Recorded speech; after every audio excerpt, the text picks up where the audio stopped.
राधे राधे। आप सभी को नमस्ते। मैं नम्रता आप सभी का स्वागत करती हूँ अपने चैनल हिंदी टीचर्स एकेडमी पर। तो एमपी वर्ग 2 में श्याम चरण दुबे की एक रचना लगी है, उपभोक्तावाद की संस्कृति। तो बड़ी अच्छी रचना है। आज हम इसी का अध्ययन करेंगे, पढ़ेंगे और आपको इसके बारे में सुनाएंगे। तो बहुत सारी रचनाएं मैं आप लोगों को पढ़ा रही हूँ, रोज 1 या 2 वीडियो मिलता रहता है, जितना मुझे समय मिलता है उसके अनुसार। तो इस तरह हम लोग 12-13 पढ़ ही लिए हैं। तो प्लेलिस्ट एमपी वर्ग 2 के नाम से बना दी गई है, आप जाके पढ़ सकते हैं। चाहेंगे तो एक दिन में सारा आप पढ़ सकते हैं। वीडियो तो पढ़े रहेंगे तो आपको अनुभव रहेगा और प्रश्न सही करेंगे, कॉन्फिडेंस भी रहेगा कि हम सुने हैं, हम पढ़े हैं। तो चलिए शुरू करते हैं। श्याम चरण दुबे की रचना उपभोक्तावाद की संस्कृति। तो क्लास को आप सभी के यहाँ शेयर करें ताकि सब पढ़ें और सुने, और लाइक करें। पहली बार जुड़े हों सब्सक्राइब कीजिए। तो सबसे पहले तो आपको जितनी रचनाएं लगी हैं, एक चीज़ ध्यान दीजिए, पहले तो उनका लेखक भी आपसे पूछ सकता है, और कहीं ऐसा ना हो कि कोई रचना का लेखक पूछ दे और आप वही गलती करके आ जाए। ठीक, तो आपको हर रचना का पहले तो जितना लगा है आपके सिलेबस में, लेखक जरूर देखिए। और मेरे हिसाब से तो आपको अपना सिलेबस प्रतिदिन एक बार देखना चाहिए। प्रिंट निकलवा के रख लीजिए। मोबाइल में देखने से सिलेबस काम नहीं चलेगा। नौकरी लेना चाहते हैं ना, तो प्रिंट निकलवा के उसका रख लीजिए, या खुद अपने पीडीएफ खुद बना लीजिए, हाथ से नोट कर लीजिए 2 पेज पे, और हर जगह दीवार पे चिपका दीजिए, या खुद उसे देखिए बार बार। आप जब किसी सिलेबस को बार बार देखते हैं ना, तो आपको वो ऐसे ही आसान लगने लगता है। कोई भी चीज़ यदि आप उसे बार बार देख ही रहे हैं प्रतिदिन, मेरे हिसाब से आपको सिलेबस देखना चाहिए एक बार। मेरी बात अगर आप मानते हैं तो आप अपना सिलेबस रोज एक बार जरूर देखेंगे कि हमारा सिलेबस में आखिर है क्या, क्या क्या लगा है, क्या हम पढ़ रहे हैं, क्या हमसे छूट रहा है, और कौन कौन सी रचना हमने पढ़ लिया है, कौन अभी हमें पढ़ना है। तो ये सब आपको देखते रहना है। ठीक, तो चलिए हम श्याम चरण दुबे के बारे में पहले इनके बारे में जानते हैं, थोड़ा सा जीवन परिचय, उसके बाद हम पढ़ेंगे। श्याम चरण दुबे का जन्म सन 1922 में मध्य प्रदेश के बुंदेलखंड क्षेत्र में हुआ था। श्याम चरण दुबे का जन्म कहाँ हुआ था? 1922 में मध्य प्रदेश के बुंदेलखंड में। उन्होंने नागपुर विश्वविद्यालय से मानव विज्ञान में पीएचडी की। वे भारत के अग्रणी समाज वैज्ञानिक रहे। उनका देहांत सन 1996 में हो गया। उनकी रचनाएं कुछ दी गई हैं: मानव और संस्कृति, परंपरा और इतिहास बोध, संस्कृति तथा शिक्षा, समाज और भविष्य, भारतीय ग्राम, संक्रमण की पीड़ा, विकास का समाजशास्त्र, समय और संस्कृति इत्यादि। हिंदी में उनकी प्रमुख पुस्तकें हैं। प्रोफेसर दुबे ने विभिन्न विश्वविद्यालयों में अध्यापन किया तथा अनेक संस्थानों में प्रमुख पदों पर रहे। जीवन, समाज और संस्कृति के ज्वलंत विषयों पर उनके विश्लेषण एवं स्थापनाएं उल्लेखनीय हैं। भारत की जनजातियों और ग्रामीणों समुदायों पर केंद्रित उनके लेखों ने बृहद समुदाय का ध्यान आकर्षित किया। वे जटिल विचारों को तार्किक विश्लेषण के साथ सहज भाषा में प्रयुक्त करते हैं। तो जितने भी लेखक को आप देखेंगे, उनकी विशेषता तो एक ये जरूर रहेगी कि वो सहज भाषा में अपने विचारों को प्रस्तुत करते हैं। छोटे हम लोग जब थे तो जीवन परिचय 8-9 में याद करते थे, तो कहते थे कि केवल जन्म और मृत्यु का वर्ष याद कर लो, बाकी सारी कहानी सब लेखकों की एक ही रहती है। बहुत संघर्ष से सब पढ़ाई किए रहते हैं लेखक और कुछ भी लिख देना, बस जन्म और मृत्यु याद होना चाहिए। ये तो साल होता है 8-9 में, जब जीवन परिचय लिखने को आपको आता है परीक्षा में। तो ऐसे सब लेखकों की विशेषता है कि वो सहज भाषा का प्रयोग करते हैं, तभी तो वो अच्छे लेखक हैं। तो अब श्याम चरण दुबे लिखे हैं उपभोक्तावाद की संस्कृति, तो हम इनको देखेंगे कि इसको क्या क्यों लिखे हैं। ये निबंध है इनका। तो इसका थोड़ा सा सारांश जान लेंगे, उसके बाद हम निबंध पढ़ेंगे। उपभोक्तावाद की संस्कृति निबंध बाजार की गिरफ्त में आ रहे समाज की वास्तविकता को प्रस्तुत करता है। बाजार में नई सामान आई, हम वही लेंगे, वही ट्रेंड में चल रहा है, दूसरा सामान हम लेंगे नहीं। तो ये बाजार किस तरह से हमको लूटता है या अपना व्यापार करता है और उसमें हम फंसते जाते हैं, उसी को दिखाया गया है। लेखक का मानना है कि हम विज्ञापन की चमक दमक के कारण वस्तुओं के पीछे भाग रहे हैं, हमारा निगाह गुणवत्ता पे नहीं है। बिल्कुल सही है। कोई प्रचार कर दिया कि फेयर लवली लगाएं और एकदम चमकता गोरा चेहरा पाएं। अब कहाँ से पाएंगे? कई बार लगा के देखिए, भाई काले हैं हम तो काले ही न रहेंगे, हम कहाँ फेयर लवली लगा के गोरे हो जाएंगे? पर ना, हम तो सोचेंगे कि लगा लेंगे तो एकदम चमकने लगेंगे। अब जैसे भी हैं, हम जैसे हैं, सावले हैं, काले हैं, गोरे हैं, हम हैं, तो हम आ जाते हैं बाजार के प्रचार में। अब ये नहीं देखते हैं कि जो हीरोइन प्रचार कर रही है फेयर लवली का, वो ऑटोमेटिक गोरी है। अब ऐसा प्रचार करवा के तो वो कभी नहीं दिखाते हैं कि कोई सांवला आदमी है तो तुरंत लगाते लगाते काला गोरा हो गया। तो ऐसे लोगों से तो वो अपना प्रचार करवाएंगे नहीं। तो यही बता रहे हैं कि हम प्रचार के गिरफ्त में आ जाते हैं, प्रचार में देख के हम चीज़ों को ले लेते हैं, इसीलिए तो वो प्रचार करवाते हैं। बहुत करोड़ों करोड़ों खर्च करती है कंपनी प्रचार पे, क्योंकि जानती है कि ये जनता प्रचार पे बिकने वाली है।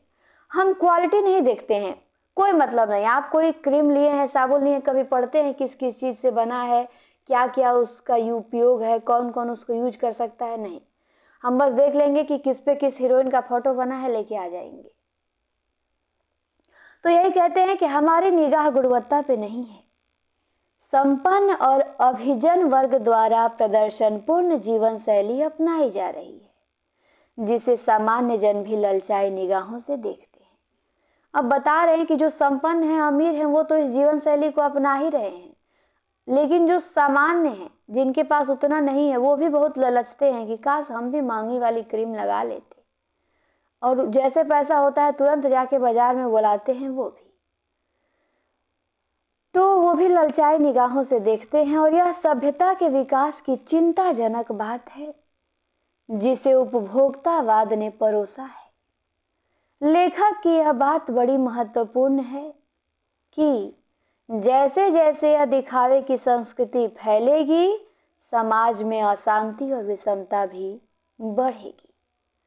तो बड़ा अच्छा निबंध है लेखक का।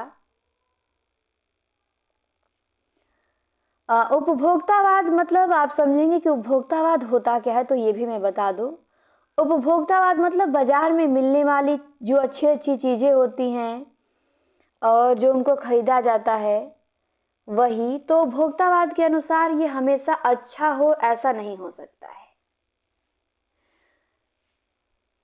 और उपभोक्तावाद एक ऐसी चीज है जिसे किसी व्यक्ति की भलाई को नहीं जोड़ा जाता है या सेवा को नहीं जोड़ा जाता है। उपभोक्तावाद कि चलिए ये चीज हम बना रहे हैं, ये क्रीम, इससे वास्तव में किसी आदमी की भलाई हो, उससे केवल अपना व्यापार जोड़ा जाता है, अपना फायदा देखा जाता है।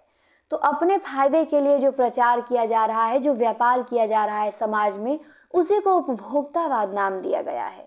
तो यही लेखक कहते हैं कि आज हम आपको बताएंगे उपभोक्तावाद की संस्कृति कि ये होती क्या है। अगर इसके ही चपेट में हम आते जाएंगे तब तो बड़ी विषमता बढ़ेगी, समाज में अशांति फैलेगा, जो आज समझ में नहीं आ रहा है लेकिन कुछ वर्षों बाद वो हमारे सामने आएगा। तो चलिए निबंध भी पढ़ लेते हैं। सारांश तो हमने पढ़ लिया, आपको समझा भी दिया। तो आते हैं निबंध पे। कहते हैं लेखक, धीरे धीरे सब कुछ बदल रहा है। एक नई जीवन शैली अपना वर्चस्व स्थापित कर रही है। उसके साथ आ रहा है एक नया जीवन दर्शन, जो है उपभोक्तावाद का दर्शन। उत्पाद बढ़ाने पर जोर है चारों ओर। यह उत्पादन आपके लिए है, आपके भोग के लिए है, आपके सुख के लिए है? नहीं, सुख की व्याख्या बदल गई है।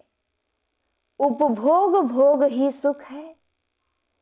एक सूक्ष्म बदलाव आया है नई स्थिति में। उत्पाद तो आपके लिए है, पर आप यह भूल जाते हैं कि जाने अनजाने आज के माहौल में आपका चरित्र भी बदल रहा है और आप उत्पाद को समर्पित होते जा रहे हैं। तो कह रहे हैं लेखन कि ये उत्पाद आपको लगता है कि ये आपके भलाई के लिए बनाया गया है, आपके लिए नहीं, पर आप भी अब इसके अनुसार बदल रहे हैं, ढल गए हैं और आपका चरित्र भी उत्पाद को समर्पित होते जा रहा है, उसी पे निर्भर होते जा रहा है। कहते हैं लेखक कि विलासिता की सामग्रियों से बाजार भरा पड़ा है, जो आपको लुभाने की जी तोड़ कोशिश में निरंतर लगी रहती है। बाजार यह आपको लुभाता है, तरह तरह से हर जगह प्रचार से, आप मोबाइल पे देखेंगे ऐड आता है, उस ऐड के लिए कंपनियां करोड़ों खर्च करती हैं। स्क्रीन पे देखते हैं आपने प्रचार आता है, वो आता है ताकि आप प्रचार देखें तो आप जाने ओ लाइफ बॉय, लक्स, ये साबुन है, ये क्रीम आ रही हैं, तो हम इनको लगाएं। तो ये बता रहे हैं कि बाजार आपको अपनी तरफ कैसे आकर्षित कर रहा है। तो कह रहे हैं कि ये जी तोड़ कोशिश में लगा हुआ है आपको लुभाने के लिए। दैनिक जीवन में काम आने वाली वस्तुओं को ही ले लीजिए। टूथपेस्ट चाहिए, यह दांतों को मोती जैसा चमकीला बनाता है और यह मुंह की दुर्गंध हटाता है। यह मसूड़ों को मजबूत करता है और यह पूर्ण सुरक्षा देता है। वह सब करके जो 3-4 पेस्ट अलग अलग करते हैं, किसी पेस्ट का मैजिक फार्मूला है। तो देख लीजिए, आता है एक कोई प्रचार दिखाता है, क्या बोलते हैं, पेस्ट का, कि ताजगी से भरपूर रहें 24 घंटा।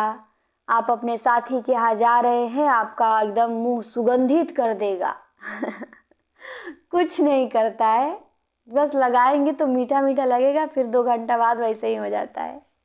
तो यही बता रहे हैं लेखक कि आपके दांतों को मोती जैसा चमकीला बना देगा। कल्पना भी मत कीजिएगा, आपके दांत एकदम पीले पड़े हैं तुरंत सोचेंगे कि एकदम मोती जैसे चमकीला हो जाए, नहीं होगा। यह मुंह की दुर्गंध हटाएगा, मसूड़ों को मजबूत बनाएगा और पूर्ण सुरक्षा प्रदान करेगा। तो यही सब पेस्टों का मैजिक फार्मूला है। कोई पेस्ट बबूल या नीम के गुणों से भरपूर है, तो कोई ऋषि मुनियों द्वारा स्वीकृत तथा मान्य वनस्पति और खनिज के तत्वों से मिश्रण बना है। जो चाहे आप चुन लीजिए। यदि पेस्ट अच्छा है तो अब ब्रश भी तो अच्छा होना चाहिए। आकार, रंग, बनावट, पहुंच और सफाई की क्षमता में अलग अलग, एक से बढ़ के एक आपके दांतों के कोने कोने तक पहुंचेगा ब्रश, और कोई भी कोना नहीं छोड़ेगा, एकदम साफ कर देगा। सस्ता वाला खराब ब्रश ना लें, महंगा ब्रश लें, ये उपभोक्तावाद कहता है। मुंह की दुर्गंध से बचने के लिए माउथ वॉश भी चाहिए। सूची और भी लंबी हो सकती है, पर इतनी चीजों का ही बिल काफी बड़ा हो जाएगा, क्योंकि आप शायद बहुविज्ञाप्ति और कीमती ब्रांड खरीदना ही पसंद करेंगे।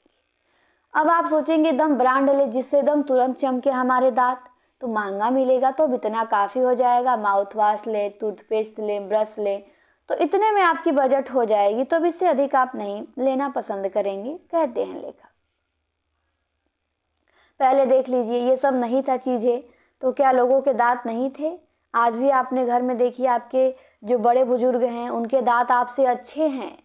हमारे दादी हैं, दादाजी हैं, चने तोड़ लेते हैं और उनके दांत भी नहीं टूटा है, 90 साल के हो गए हैं। और जितने नई पीढ़ी के लोग हैं ये बिल्कुल मरीज हैं, दवाई पे चल रहे हैं लोग, इनके दांतों में बीमारियां हो गई हैं तरह तरह की। तो ये हमारे लिए नहीं है, फिर भी हम उसी को यूज करते हैं, बढ़िया से बढ़िया यूज करते हैं। चलिए तो आगे देखते हैं। दिया है कि सौंदर्य प्रसाधनों की भीड़ तो चमकृत कर देने वाली है। हर माह उसे नए नए उत्पाद जोड़ते हैं। साबुन ही देखिए, एक में हल्की खुशबू, दूसरे में तेज खुशबू, और एक साबुन एक तो दिन भर आपके शरीर को तरोताजा रखता है एक बार साबुन लगा के नहाएंगे, दिन भर तरोताजा रहेंगे। आज तक समझ में नहीं आया कि वो कैसे तरोताजा रखती है साबुन। और दूसरी साबुन तो पूछिए मत, दूसरी तो पसीना को रोकेगा, और तीसरा जर्म से आपकी रक्षा करता है। जर्म्स का सफाया नंबर 1, प्रचार देखे होंगे टीवी में आप लोग। और यह लीजिए सिने स्टोर के सौंदर्य का रहस्य, उनका मनपसंद साबुन। तो सच्चाई का अर्थ समझना चाहते हैं, यह लीजिए। शरीर को पवित्र रखना चाहते हैं, यह लीजिए। शुद्ध गंगा जल से बनी साबुन है। और चमड़ी को नरम रखना चाहते हैं तो महंगी महंगी साबुन लीजिए, और ये आपके सौंदर्य में निखार ला देगा, दोगुना आपका चेहरा चमकेगा। संभ्रांत महिलाओं की ड्रेसिंग टेबल पर 30-30 हजार की सौंदर्य सामग्री तो होना मामूली बात है। तो ये बता रहे हैं कि संभ्रांत महिलाओं की जो ड्रेसिंग होता है टेबल, तो संभ्रांत मतलब उत्तेजित महिलाएं जो होती हैं या जो थोड़ा एक्स्ट्रा ऑर्डिनरी होती हैं, उनके जो टेबल पे 30-30 हजार का केवल सौंदर्य का सामग्री होगा। तो हम आम महिलाओं के लिए 30-30 हजार का नहीं, लेकिन हाँ जितना हो सकता है उतना तो सबके पास होता ही है। 1-2 हजार का तो मेकअप का सामान सब रखे ही होंगे, लेकिन ये 30-40 हजार का सब हीरोइनें रखती हैं। तो उनके टेबल पे ये सब सामग्री होना मामूली बात है। पेरिस से परफ्यूम मंगाइए, इतना ही और खर्च हो जाएगा। ये प्रतिष्ठा चिन्ह है, समाज में आपकी हैसियत जताते हैं। और पुरुष भी इस दौड़ में अब पीछे नहीं है। ये मत सोचिए कि केवल महिलाएं ही मेकअप में आ गए हैं, पुरुष भी अब लिप बाम लगाते हैं। तो ये कहते हैं कि वो भी पीछे नहीं है। पहले उनका काम साबुन और तेल से चल जाता था, आफ्टर सेव और कोलोन तो बाद में आया, और अब तो इस सूची में दर्जन 2 दर्जन चीजें और जुड़ गई हैं। छोड़िए इस सामग्री को, अब आते हैं हम वस्तु और परिधान की दुनिया में, मतलब अब कपड़ों की दुनिया में आइए। अब मेकअप का छोड़ दीजिए, मेकअप तो खैर है ही है। ये लिपस्टिक लगाइए, ये क्रीम लगाइए, आप एकदम ओठ गुलाबी हो जाएंगे, आंखें काली हो जाएंगी, चेहरा लाल हो जाएगा। तो ये मेकअप के सामान आपको बाजार में मिलते रहेंगे। और किसी ने कहा था कि मेकअप करते हैं मेकअप करके हम अपने पैसे से अपने को ही मूर्ख बनाते हैं कि हम सुंदर हो जाएंगे। हाँ, कुछ समय के लिए ब्यूटी पार्लर जाएंगे तो थोड़ा सुंदर दिखेंगे, फिर वो कितने देर के लिए होता है, कुछ समय के लिए क्षणिक होता है। फिर कहते हैं कि अब कपड़े की दुनिया में लेखक आपको लाते हैं। जगह जगह बुटीक खुल गए हैं, नए नए डिजाइन के परिधान बाजार में आ गए हैं, और ये ट्रेंडिंग में है और महंगे भी हैं। पिछले वर्ष के फैशन इस वर्ष, शर्म की बात है, पिछला वर्ष ये घाघरा ट्रेंड में चला था, इस साल ये नया आ गया है जींस, ये ट्रेंड में चला है, ये हम लेंगे। पता नहीं क्या क्या सब नाम भी होते हैं कपड़ों के। हालांकि कपड़ों की जानकारी थोड़ा मुझे तो कम है, लेकिन हाँ मेरी और कजिन सिस्टर हैं, वो सब कहती हैं ऐसे ऐसे नाम बताएंगी कपड़ों का, मुझे समझ ही नहीं आता है कि खरीदी क्या है। कहेंगे दीदी हमको ये खरीदे हैं, हम ये पहनेंगे, कोई फेस्टिवल हो तो हम उस पर ये पहनेंगे। मुझे बस समझ ही नहीं आता है। Jeans, T shirt, suit, salwar और कुर्ती, कुर्ता, पैजामा, ये सब समझ आता है। इसके अलावा और भी बहुत सारे नाम आ गए हैं। हालांकि हम भी उसी दौर उसी ज़माने में हैं, लेकिन हम उसमें ज़्यादा इंटरेस्ट नहीं लिए हैं, उसमें घुसे हुए नहीं हैं, ना ज़्यादा जोर देते हैं कि चलिए कपड़े की जानकारी ली जाए। कुछ लोग होते हैं कि अब उनका काम ही है फेस्टिवल पे, इन पे उन पे, यहाँ वहाँ जाना। अब हम पढ़ाई की दुनिया में लगे हैं, इससे फुर्सत मिले तो बाहरी की दुनिया की जानकारी लें। तो यदि आप पढ़ाई हैं, पढ़ा रहे हैं या पढ़ रहे हैं, तो आपको सबसे बाहर हटना पड़ेगा। इन सब चीज़ों की जानकारी आपको नहीं होनी चाहिए। क्यों? क्योंकि दिमाग में वो सब चीज़ें भरेंगी तो फिर आप ये चीज़ें भूलेंगे, इंटरेस्ट जगेगा कि हम भी खरीद के देख लें, हम भी पहन के देख लें। जानकारी ही नहीं रहेगी, आप उसमें इंटरेस्ट ही नहीं लिए हैं, तो आपका दिमाग वहाँ जाएगा नहीं, आप अपने पढ़ने पढ़ाने में मगन रहेंगे।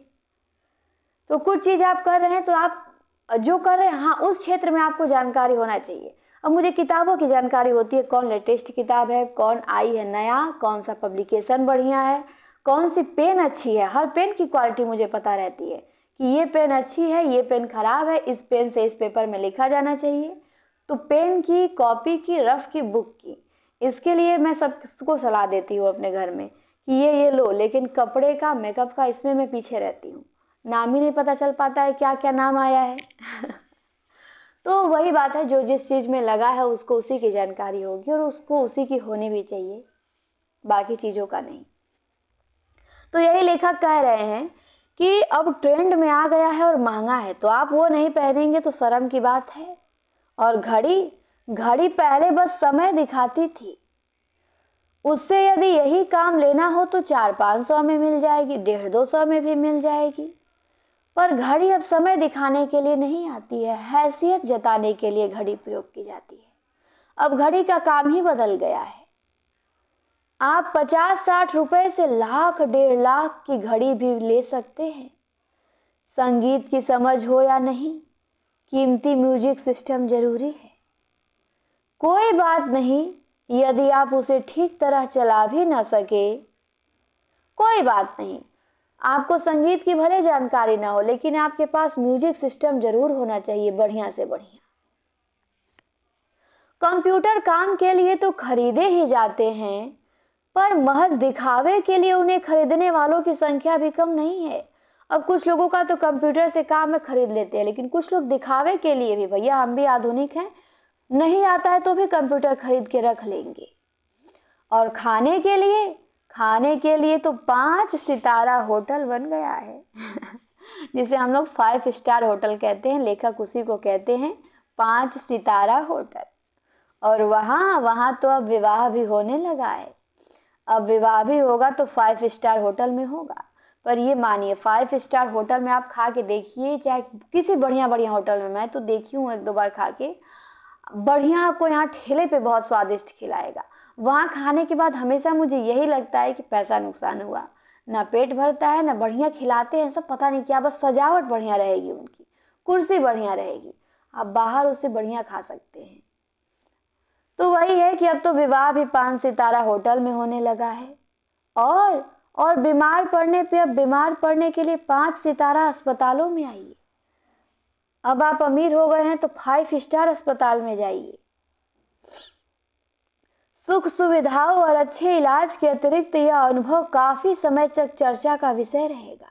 मान लीजिए सुख सुविधा और आप ठीक तो रहेंगे ही, लेकिन आप जाएंगे तो चर्चा भी तो करेंगे, अरे मैं तो 5 सितारा हॉस्पिटल में इलाज करवाया, वहाँ ऐसी ऐसी नर्सें थी सुंदर सुंदर की बता नहीं सकते हैं। अब ठीक होके आएंगे तो 1 साल चर्चा करेंगे। और हॉस्पिटल तो ऐसा था कि महल था, पैर बिछल जा रहे थे हमारे। तो ऐसे लोग तारीफ करते हैं, लेखक बता रहे हैं। और पढ़ाई के लिए मत पूछिए, पढ़ाई के लिए भी 5 सितारा पब्लिक स्कूल खुल गए हैं। अब शीघ्र ही शायद कॉलेज एंड यूनिवर्सिटी भी बन जाए। कॉलेज और यूनिवर्सिटी तो अभी तक 5 सितारा नहीं बना है, पर लेखक कह रहे हैं कि शायद बन जाए। भारत में तो यह स्थिति अभी नहीं आई, पर अमेरिका और यूरोप के कुछ देशों में आप मरने के पहले ही अपने अंतिम संस्कार और अनंत विश्राम का प्रबंध भी कर सकते हैं, एक कीमत पर। आपकी कब्र के आसपास सदा हरी घास होगी, मनचाहे फूल होंगे, और अगर आप चाहते हैं तो वहां फव्वारे भी होंगे और मंद ध्वनि में निरंतर संगीत भी होगी। बता रहे हैं कि भारत में तो यह व्यवस्था नहीं आई है, लेकिन आ जाएगी, लेकिन बाकी देशों में आ चुका है। मरने के बाद भी आप 5 स्टार वाला व्यवस्था कर सकते हैं कि आपकी कब्र के पास हमेशा संगीत बजता रहेगा। आप आएंगे, मुर्दे वहां पे सुनेंगे संगीत, मरने के बाद भी आप सुख भोगेंगे।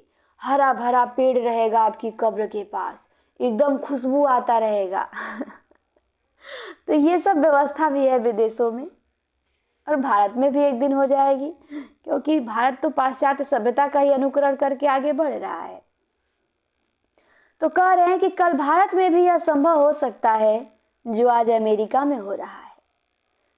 देखिए कल अमेरिका में बाकी देशों में कपड़े थे, पहने जाते थे महिलाओं के ऐसे ऐसे वस्त्र, तो हमारे तक नहीं, हमारी संस्कृति कुछ और थी। लेकिन आज देखिए, आज वही फैशन हो गया है, उसी को ट्रेंड हम लोग अपना रहे हैं और अपना हम सब भूल गए हैं। तो हम फॉलो करते आ रहे हैं उनको, वो हमको नहीं फॉलो करते हैं, हम उनको फॉलो कर रहे हैं, आज भी फॉलो होता है हमसे। तो यही बता रहे हैं कि चाहे वो हास्यास्पद ही क्यों ना हो, हम उसको फॉलो जरूर करेंगे। और यह एक छोटी सी झलक उपभोक्तावादी समाज की। यह विशिष्ट जन का समाज है, पर सामान्य जन भी इसे ललचाई निगाहों से देखता है। ये जो उपभोक्तावाद का समाज है, ये तो बड़े बड़े लोगों का समाज है, लेकिन जो मिडिल क्लास वाला है वो भी बड़े ललचाई निगाहों से देखता है। वो जैसे पहुंचेगा उनके लेवल में, वो भी करना शुरू कर देगा वही सब काम। उनकी दृष्टि में एक विज्ञापन की भाषा में यही है राइट चॉइस बेबी। तो बताए हैं कि विज्ञापन की भाषा में कहते हैं कि यही है राइट चॉइस। देखिए यहाँ पे प्रचार किया गया है। मोती जैसे दांत, पूर्ण सुरक्षित, गुणों से भरपूर, सुपर ऑफर आ चुका है, शीतल जल पीजिए, बिस्कुट खाइए, एक के साथ एक फ्री बिस्कुट मिलेगा, ऐसा बिस्कुट कि आप जिंदगी में कभी नहीं खाए होंगे। तो ये सब प्रचार के तरीके होते हैं। और कहते हैं लेखक कि अब ये तो हुआ बातें, अब विषय के गंभीर पक्ष की ओर आए। इस उपभोक्तावाद संस्कृति का विकास भारत में क्यों हो रहा है, इस पे विचार किया जाए। सामंती संस्कृति के तत्व भारत में पहले भी रहे हैं। उपभोक्तावाद इस संस्कृति से जुड़ा रहा है। आज सामंत बदल गए हैं, सामंती संस्कृति का मुहावरा बदल गया है। हम सांस्कृतिक अस्मिता की बात कितनी ही करें, परंपराओं का अवमूल्यन हुआ है, आस्थाओं का क्षरण हुआ है। और कड़वा सच ये है तो कि हम बौद्धिक दास्ता स्वीकार कर रहे हैं। मतलब हम आजाद तो हो गए हैं, लेकिन आज भी हम मानसिक बौद्धिक स्तर पे उनके गुलाम हैं। क्यों? क्योंकि जब तक आप किसी की बातों को, किसी की चीज को फॉलो कर रहे हैं, आप अपनी संस्कृति को डेवलप नहीं कर रहे हैं, तो आप उनके गुलाम ही तो हुए। अंग्रेज देश छोड़ के चले गए, लेकिन अंग्रेजी आज भी भारत में है। भाषा नहीं बुरी है, भाषा बिल्कुल बोलनी चाहिए। विश्व में वो माध्यम है बात करने का, तो भाषा नहीं बुरी है। लेकिन हम अंग्रेजी को इतना ऊंचा स्थान दे देते हैं कि जैसे हिंदी उसके आगे कुछ है ही नहीं। एकदम गधा आदमी है, अंग्रेजी आ गया, बहुत तेज आदमी है, बहुत जानकार आदमी है। जरूरी नहीं, अंग्रेजी में कहती हूँ हर भाषा को सम्मान दीजिए, लेकिन उतना ही कि भाषा के स्तर पे कोई अंग्रेजी बोलता है इसका मतलब नहीं विद्वान हो गया है। अरे भैया, वो एक भाषा ही तो जानता है।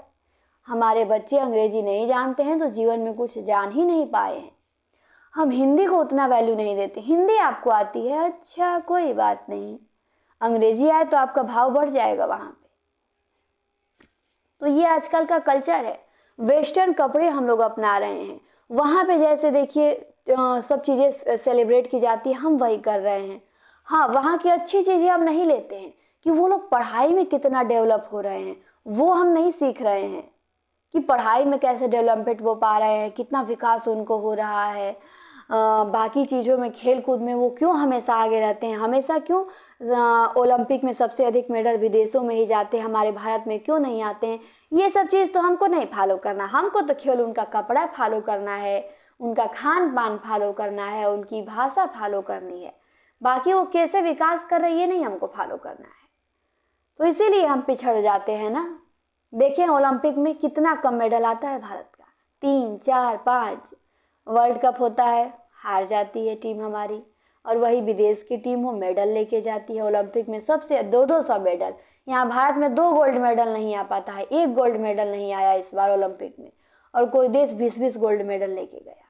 तो ये नहीं हम सोचते हैं कि कैसे वो आगे बढ़ रहे हैं, और कैसे पढ़ाई में देखते हैं उन लोगों को हमेशा नोबेल ये वो पुरस्कार मिलते रहते हैं, साइंटिस्ट भी वहाँ के बड़े बड़े आविष्कार करते हैं, तो वो नहीं सीखते हैं। हमारे भी देश में है, बिल्कुल है, लेकिन कुछ ही लोग फॉलो करते हैं जो पढ़े लिखे, जो ज़्यादा जानकार हैं। बाकी सब लोग केवल कपड़ा फॉलो करते हैं। कपड़ा आप मिडिल क्लास का भी आदमी फॉलो करता है और अपर क्लास का भी, लेकिन पढ़ाई सब नहीं फॉलो कर पाते हैं, डेवलपमेंट सब लोग फॉलो नहीं कर पाते हैं। तो ये चीज़ें यही लेखक बताना चाह रहे हैं कि पश्चिम के सांस्कृतिक उपनिवेश बन रहे हैं, और हमारी जो नई संस्कृति आ रही है ये उन्हीं की अनुकरण की संस्कृति है, ये हमारी भारतीय संस्कृति नहीं है।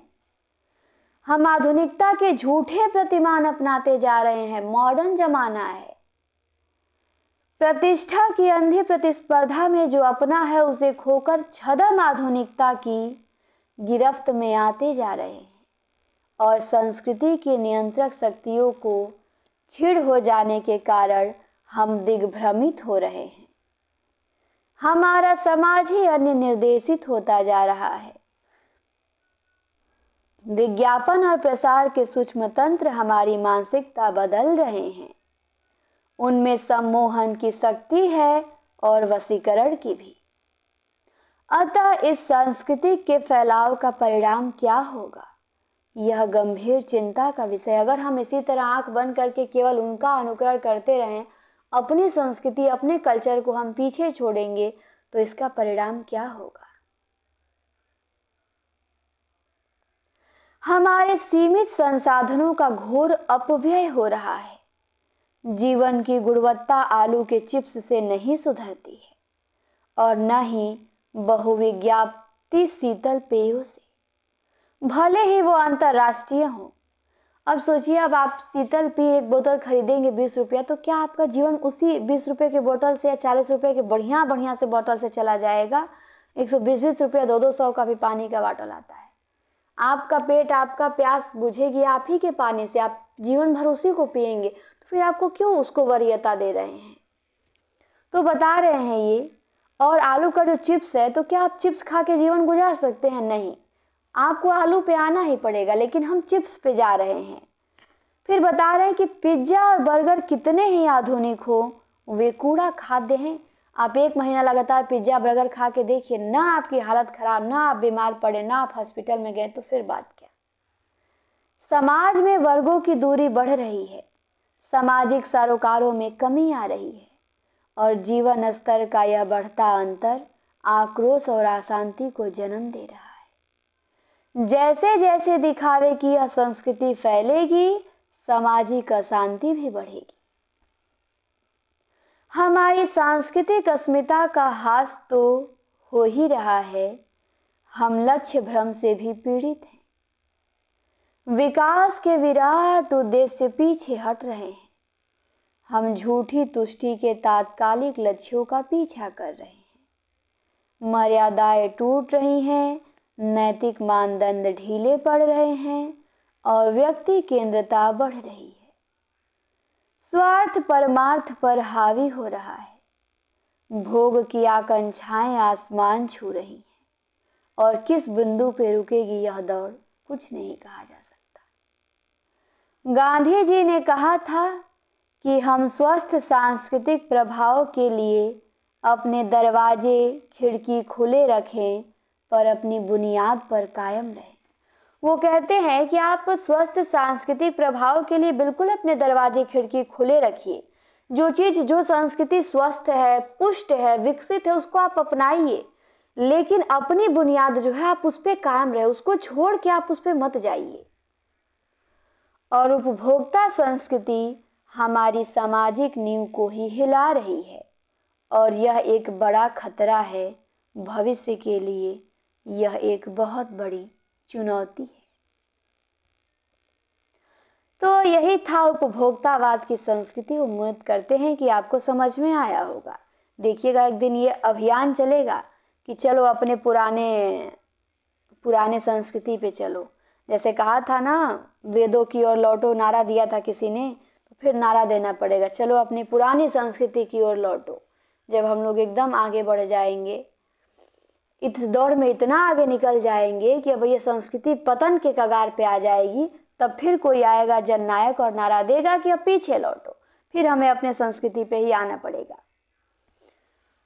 तो यही थी उपभोक्तावाद की संस्कृति। कैसे बाजार आपको प्रलोभन देता है, आपको तरह तरह के विज्ञापन देके आपको आकर्षित करता है, आपको अपने चंगुल में फंसाता है और आप जाके खरीद लेते हैं अंततः वो चीज। तो इसी को उपभोक्तावाद की संस्कृति कहा जाता है। उम्मीद करती हूँ कि आपको समझ में आया होगा। बड़ा अच्छा चैप्टर था, अच्छा व्यंग किया है इन्होंने उपभोक्तावाद पे। कुछ शब्दार्थ दिए हैं जिसको देख लेते हैं। यहाँ पे दिया है वर्चस्व। वर्चस्व मतलब होता है प्रधानता, और विज्ञप्ति, विज्ञप्ति मतलब प्रचारित करना या सूचित करना। अनंत मतलब जिसका अंत ना हो। और सौंदर्य प्रसाधन मतलब सुंदरता बढ़ाने वाली सामग्री को सौंदर्य प्रसाधन कहते हैं।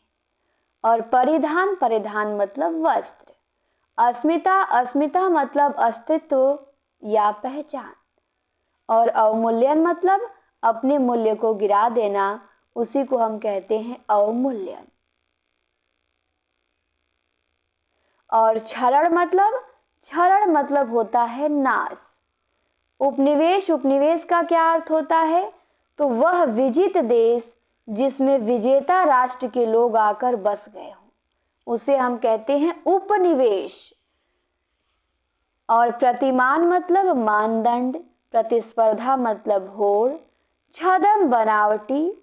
दिग्भ्रमित, रास्ते से भटकना या दिशाहीन। वशीकरण, वश में करना।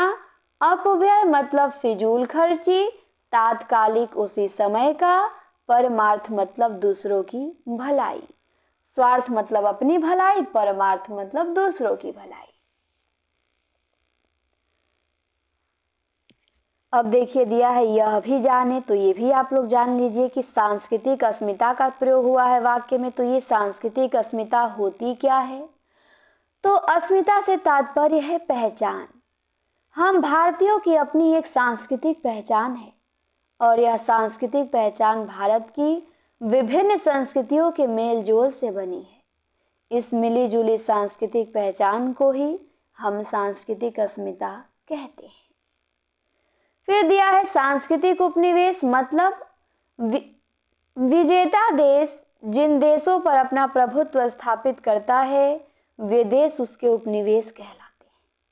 सामान्यतः विजेता देश की संस्कृति विजित देशों पर ला दी जाती है। दूसरी तरफ हीनता ग्रंथिवशित विजित देश विजेता देश की संस्कृति को अपनाने भी लगते हैं और लंबे समय तक विजेता देश की संस्कृति को अपनाए रखना सांस्कृतिक उपनिवेश कहलाता है। जैसे पहले तो हमको उन्होंने गुलाम बनाया, अंग्रेजों ने राज किया और अब मानसिक गुलाम हम हो रहे हैं उनके। हमको लगता है कि वो श्रेष्ठ हैं हमसे, उनका कपड़ा, उनकी कल्चर, उनकी संस्कृति सब हमसे श्रेष्ठ है, हम उसको अपना रहे हैं। तो इसको क्या कहते हैं? इसको मानसिक दासता कही जाती है। फिर है बौद्धिक दासता। तो देखिए बौद्धिक दासता हम लोग कह ही रहे थे। तो बौद्धिक दासता क्या है? तो अन्य को श्रेष्ठ समझ के उसकी बौद्धिकता के प्रति बिना आलोचनात्मक दृष्टि अपनाए उसे स्वीकार कर लेना ही बौद्धिक दासता है। फिर है छद्म आधुनिकता मतलब आधुनिकता का सरोकार विचार और व्यवहार दोनों से है।